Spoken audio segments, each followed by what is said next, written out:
Salut Samira, comment tu vas? Je vais bien, je te remercie. Ça me fait plaisir de te voir parce qu'on Moi s'est aussi, pas vraiment. vraiment vu, on était toujours en visio.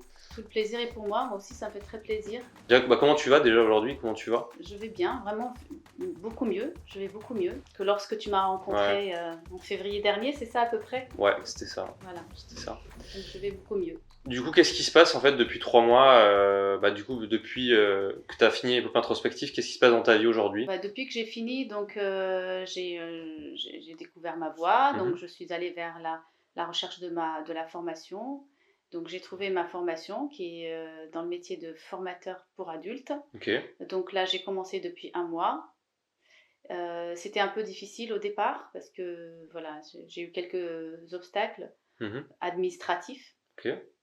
pas autre chose. Administratif, moi, c'est très bien Mhm. réglé, je suis très heureuse. J'ai failli rater cette session justement Mhm. et que je voulais absolument commencer parce que j'étais dans un bel élan. Et là, j'y suis et je suis très bien. Ok. Enfin, je me suis adaptée au groupe, nous avons commencé déjà depuis un mois, la montée en compétences commence à être plus claire, Mhm. je commence à avoir du sens sur le métier, on commence à faire de l'animation aussi, donc c'est des exercices très intéressants, très enrichissants. Ok. Bah top. Du coup, tu te sens plutôt bien dans ce Très que. bien, Ok. oui, voilà.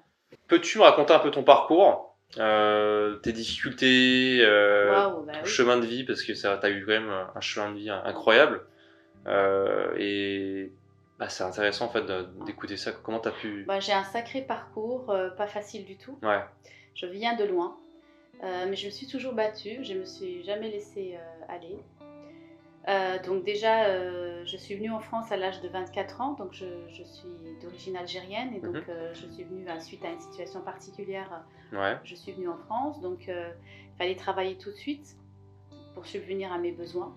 Et donc du coup, j'ai commencé par faire auxiliaire de vie, c'est là où on ne demande pas de compétences particulières, on devrait d'ailleurs, Mhm. Mhm. aujourd'hui avec du recul je me dirais, Ouais. on devrait d'ailleurs, des compétences particulières ni diplôme, mais comme j'ai grandi avec ma grand-mère, Ouais. je sais je sais très bien comment accompagner une personne âgée. Donc j'ai fait ça pendant 7 ans, c'était très enrichissant, j'ai adoré cette expérience professionnelle, mais il me manquait quelque chose, il me manquait...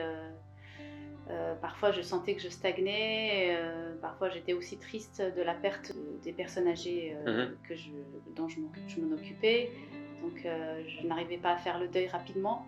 Donc je pensais que je pense que j'avais pas assez de recul par rapport à ça. Donc hop, à Mhm. nouveau je rechange. Après 7 ans, je postule à Air France, donc je fais agent d'escale.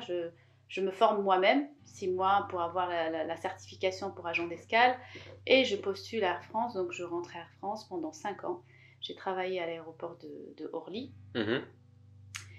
Au bout de 5 ans, bah, je sentais à nouveau être cloisonnée, pas assez d'évolution professionnelle. J'ai essayé de regarder, non, c'est un peu bloqué. Et Mhm. là, j'ai décidé de changer à nouveau de métier. Donc j'ai eu l'idée, j'avais qu'un bac Mhm. algérien, donc j'ai eu l'idée de passer un BTS. Ok.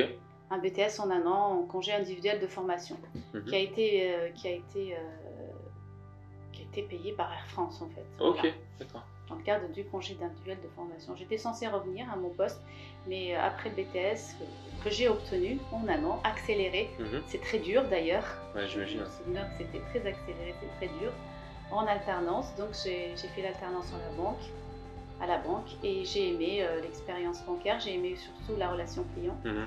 et j'ai continué là-dedans.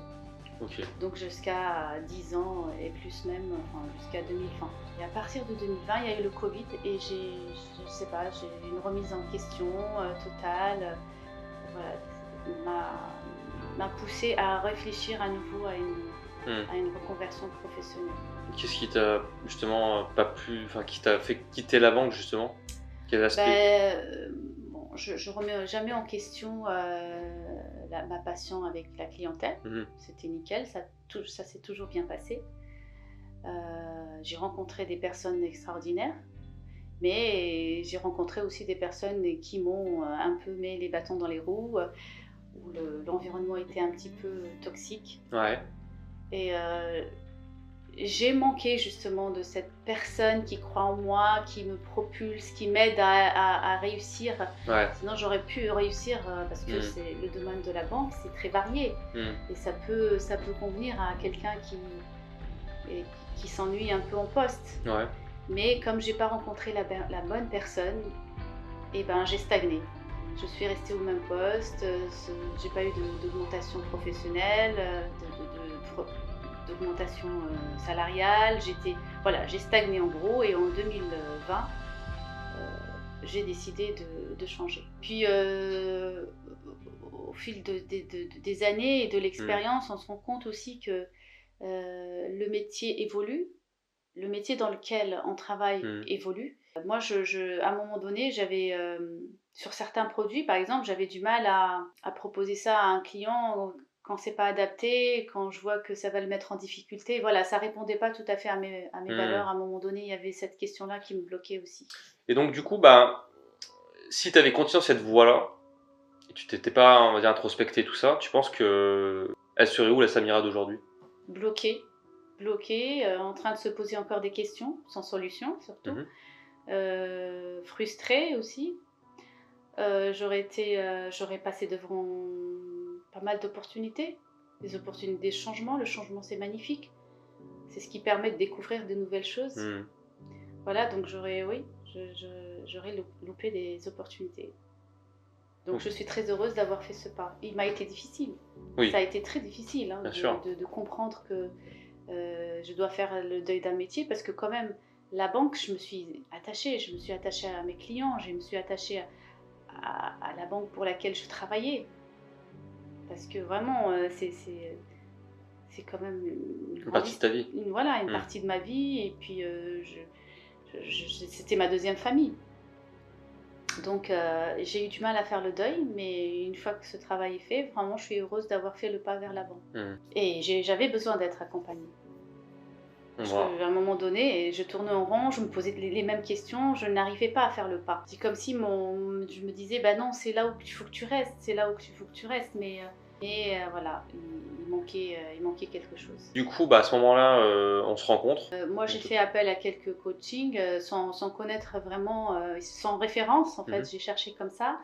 J'ai été 3 fois déçue, ça ne matchait pas. Pourquoi? Je sais pas, parce que d'abord il y avait des limites, des étapes, un cadre, un budget. Enfin, je trouvais pas ça très humain. Je pense que j'étais en dépression. J'avais besoin d'un vrai soutien avant tout, quelqu'un qui me comprenne, qui sache dans quelle situation, qu'est-ce que je ressentais à ce moment-là.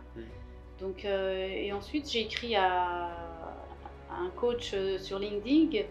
Et je lui ai expliqué, il m'a appelé, il voulait savoir un peu quels sont mes besoins et quelles sont mes attentes. Je lui ai expliqué un peu que voilà, j'ai envie de tout faire, je sais faire de la pâtisserie, j'aime faire de la pâtisserie, j'aime la décoration, j'aime la mode, j'aime les clients, il a trouvé que j'aimais un peu de tout. Il m'a dit, il me semble que vous pouvez être un profil multipotentiel, et il m'a dirigé vers vous. Du coup, on se rencontre, et toi, tu penses quoi déjà de mon approche, mon accompagnement, quand je te le dis dès le début ça te paraît comment tout au départ? J'appréhendais un peu parce que c'était ma troisième ou quatrième tentative de coaching. J'ai perdu un peu d'argent, mais je me suis dit, c'est pas grave, ça vaut le coup quand même d'investir sur soi-même. Donc je me suis dit, je tente quand même. Et je suis arrivée vers toi avec la peur de me dire, je vais être encore déçue, mais non. En fait, tu as eu une approche très douce, très humaine, une grande empathie, et le feeling est passé tout de suite. Voilà, donc je pense que le fait de comprendre comment fonctionne un hypersensible, de comprendre vraiment comment il est un multipotentiel, ça m'a aidée. Ça m'a aidée d'être comprise moi-même, de découvrir moi-même déjà qui j'étais, parce que je ne le savais pas. Je me sentais toujours pas à ma place, je me sentais toujours bizarre. Je sentais toujours le regard sur moi d'ailleurs. Partout où je vais, on va regarder que Elle est différente. Elle est différente. Alors que moi, j'aime bien me fondre dans la masse. Enfin, j'aime bien être discrète. Alors qu'on me regarde toujours qu'il y a quelque chose. Donc là, avec toi, j'ai compris que ça serait ça, l'hypersensibilité. Du coup, en quoi tu dirais que Épopée introspective t'a changé, t'a transformé? Qu'est-ce que tu dirais par rapport à ça? Elle m'a projetée au plus profond de moi-même, d'abord. Quelque chose qu'on n'aime pas faire quand on est dans une situation de mal-être, en fait. On n'a pas envie d'aller au plus profond parce qu'on a peur, on va découvrir qui nous sommes vraiment, nos difficultés, notre passé, notre expérience. Ouais. Et toi, tu m'as permis d'aller vers ça sans avoir peur. De découvrir d'où viennent mes blocages, vers où je veux aller, quelles sont mes forces, mes limites. J'ai compris que j'avais énormément de force, justement. Oui. Moi qui me disais, oui, je sais rien faire, je sais tout faire, mais je sais rien faire. Je ne suis pas spécialisée, je ne suis pas qualifiée, j'ai pas de diplôme. Je me sous-estimais. Donc là, j'ai pris de la valeur parce que je suis allée au plus profond de moi-même pour me découvrir, pour découvrir mes capacités et mes points faibles d'ailleurs, parce que ça m'a, notre accompagnement m'a permis aussi de prendre du recul, d'apprendre. C'était riche d'apprentissage. Top. Et du coup, ça t'a transformé comment? Du coup, t'es passé de... Je suis passée du doute, Ouais. de la peur, de regret, parce que je me disais tout le temps, mais dommage, je suis venue en France, j'aurais dû faire telle formation, pourquoi j'ai pas fait? Mais j'ai compris que un multipotentiel, quelqu'un qui est passionné, qui aime faire beaucoup de choses, forcément il aura un CV comme le mien. Forcément il va passer... Et puis surtout, mon parcours est particulier. Enfin, j'ai pas eu tout préparé sur un plateau, j'ai dû tout refaire, j'ai dû tout reconstruire, j'ai dû me battre. J'arrive dans un pays qui est pas le mien, où j'ai pas grandi, donc il fallait tout reconstruire autour de moi. Et du coup, oui, mon parcours, mon CV il ressemble à mon parcours. Il est différent, c'est étape par étape. J'ai franchi toutes les étapes. C'est top. De la difficulté vers la moyenne difficulté, vers encore la difficulté. encore des difficultés, mais encore moins que celle de la première, et ainsi de suite. Et voilà. Mais c'est un parcours quand même très riche, valorisant. Il faut que je le valorise. En fait, pour moi, le fait d'avoir fait un CV en zigzag, pour moi, c'était une preuve d'instabilité. Mais au contraire, non. J'ai fait comme je pouvais. Et je ne suis pas restée à rien faire. Au contraire, j'ai fait pas mal de choses qui m'ont permis d'acquérir des compétences, des expériences, des situations enrichissantes. Du coup, est-ce que c'est possible aujourd'hui d'être maman, d'avoir 2 enfants, d'avoir 49 ans et de pouvoir se reconvertir? Grâce à toi, oui. Grâce à toi, tu me l'as rendu possible. Parce que je me disais, moi, j'y arriverais pas. Avec des petits-enfants à mon âge, me réadapter, reprendre des cours, réviser, préparer des exercices, voilà. Grâce à toi, tu m'as fait comprendre que rien n'est impossible. Grâce à cet accompagnement, j'ai compris que mon envie de changement est accessible. Et donc maintenant, je suis en plein changement. J'ai amorcé cette situation. Je suis en reconversion professionnelle pour le métier de formateur pour adultes. J'ai toujours aimé transmettre depuis mon jeune âge. J'ai quelques compétences. Je dois me perfectionner encore, je dois apprendre. Je n'ai jamais fini d'apprendre. Donc voilà, je suis une maman de 49 ans, je suis en train de me reconvertir. Ça demande de l'organisation, ça demande qu'on soit bien clair dans son objectif, ça veut dire bien regarder son objectif, pas se laisser éparpiller. Hein, un peu comme Quels ont été l'avantage des poupées introspectives comparé à un simple bilan de compétences ou tu sais les formations où on part vite fait de tes compétences et on essaie de te les confronter au marché rapidement? C'est quoi l'avantage des poupées introspectives d'après toi? Déjà, c'est un accompagnement sur mesure. Moi, j'ai pas ressenti de limite d'argent, ou de limite de temps. Tu m'as proposé un forfait qui est d'ailleurs qui est très bien, un forfait d'accompagnement. En plus, tu m'as fait des facilités, des facilités pour payer. Ouais. Pour payer. Ça, j'ai trouvé ça excellent. Et tu m'as pas mis de limite de temps. Je pouvais te contacter à n'importe quel moment où je ressentais le besoin. Si j'avais une crise d'angoisse, je pouvais te contacter, on pouvait parler. Si j'avais des questions, je pouvais t'appeler. Je t'ai senti toujours à mes côtés, sans pour autant vraiment me dire qu'il faut faire ça ou ça, mais j'ai senti ta présence à mes côtés, tout en changeant énormément de choses en moi. Par exemple, je dormais mal, tu m'as conseillé le yoga et tu as eu du mal, hein, parce que moi j'ai du mal avec le yoga.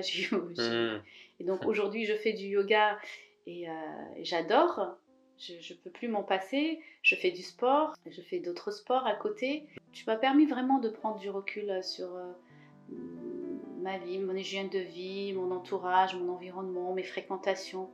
Voilà, donc c'était un travail profond. Et tout ça, c'était avant même de commencer de parler de compétences ou de situations professionnelles. Et ça, vraiment, ça fait la différence.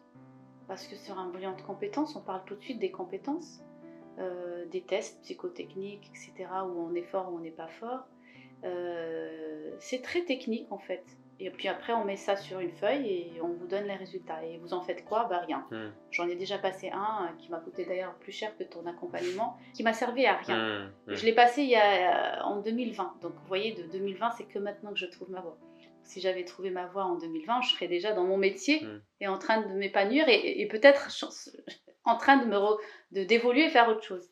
Mais bon, il faut rien regretter, hein, c'était comme ça. Mais voilà, donc c'est un gain de temps. Parfois, de prendre du coaching, c'est un gain de temps, c'est personnalisé, c'est plus profond et c'est propulsant. Ça m'a propulsé en fait. Du coup, c'est quoi que tu as préféré dans l'accompagnement Le soutien, je pense. Après, ça dépend des profils, mais moi, à ce moment-là, j'avais besoin de soutien. J'avais besoin d'être écoutée avec ton empathie, et puis tu as réussi tout de suite à détecter certaines choses assez rapidement. Par exemple, mon hypersensibilité, parce que voilà, c'est une... Moi, je me posais des questions sur ma personnalité. Je me disais pourquoi je suis autant empathique pour toi, pourquoi je... Mais voilà, d'avoir découvert que j'étais hypersensible, bah, c'est une force quand même, c'est une grande force. Totalement. Ouais. Et tu dirais quoi aujourd'hui à des multipotentiels ou hypersensibles, donc peut-être pas qu'ils le sont encore, mais tu dirais quoi aux personnes du moins qui se reconnaissent dans ton discours et qui osent pas se faire accompagner ou qui se disent ah ouais, mais ça me servira à rien? Il faut pas hésiter, il faut pas hésiter.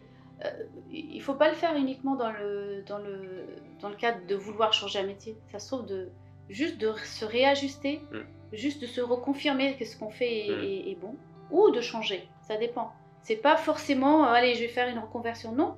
Peut-être juste bon j'ai deux ou trois questions qui me trottent dans la tête, je me sens pas bien en ce moment au travail. Peut-être qu'il faut faire un coaching pour savoir qu'est-ce qu'il faut ajuster. Parfois c'est juste la communication, parfois c'est la confiance en soi. Confirmer est-ce que ce métier est bon pour moi ou pas. Peut-être je suis bien dans cette société, il faut que j'évolue. Peut-être que je suis pas bien dans cette société, il faut que je change juste de société, enfin d'entreprise et pas de métier. Et en fait, c'est très agréable d'avancer vers le changement en partant de soi. Voilà, c'est ce que je pourrais dire, de ne pas hésiter, d'investir sur soi, c'est le plus beau cadeau qu'on peut s'offrir. En plus, moi, ça tombe bien, je me l'ai offert en fin d'année, là, donc pour 2025. Pour un nouveau départ. J'ai un très beau départ. Est-ce que tu as l'impression qu'aujourd'hui, ta vie multipotentielle peut être exprimée pleinement? Oui, je pense. Est-ce que tu fais? Je pense. Parce que je regroupe pas mal d'éléments importants qui s'alignent avec mes valeurs. L'accompagnement. J'ai toujours voulu aider. Donc voilà, le métier de formateur, le formateur doit aider ses apprenants à avancer dans leurs projets, doit s'adapter à eux, doit comprendre leurs attentes. Donc l'empathie, ça va arriver là et ça va être génial pour moi, ça va m'aider de comprendre l'autre dans leurs attentes. Si je fais de la réinsertion, je vais les accompagner avec bienveillance. Pour reprendre confiance en eux et se diriger tout doucement vers un métier qui leur correspond. Non, c'est tout est positif. Je ne vois pas quelque chose qui pourrait me... C'est excellent. Et même ça ouvre vers d'autres horizons. Il y a certains métiers où vous vous sentez cloisonné. Vous faites ça et puis voilà. Là, je me sens libre. Je sens que après formateur, je pourrais faire encore autre chose. Il y a énormément de portes qui s'ouvriront à moi plus tard. Ouais. Tu peux explorer ta mission de vie de différentes manières. Voilà. C'est top, ouais. Un dernier mot pour ceux qui nous regardent? Un dernier mot, je leur dirais de ne pas hésiter, de ne pas avoir peur, dès qu'il y a un doute qui intervient dans leur vie professionnelle ou personnelle, d'aller voir ce qui se passe, d'introspecter avec soi-même et avec Dorian. Voilà. Merci beaucoup, Samira. Je te prie, merci beaucoup pour cet échange. Plaisir, salut. Salut.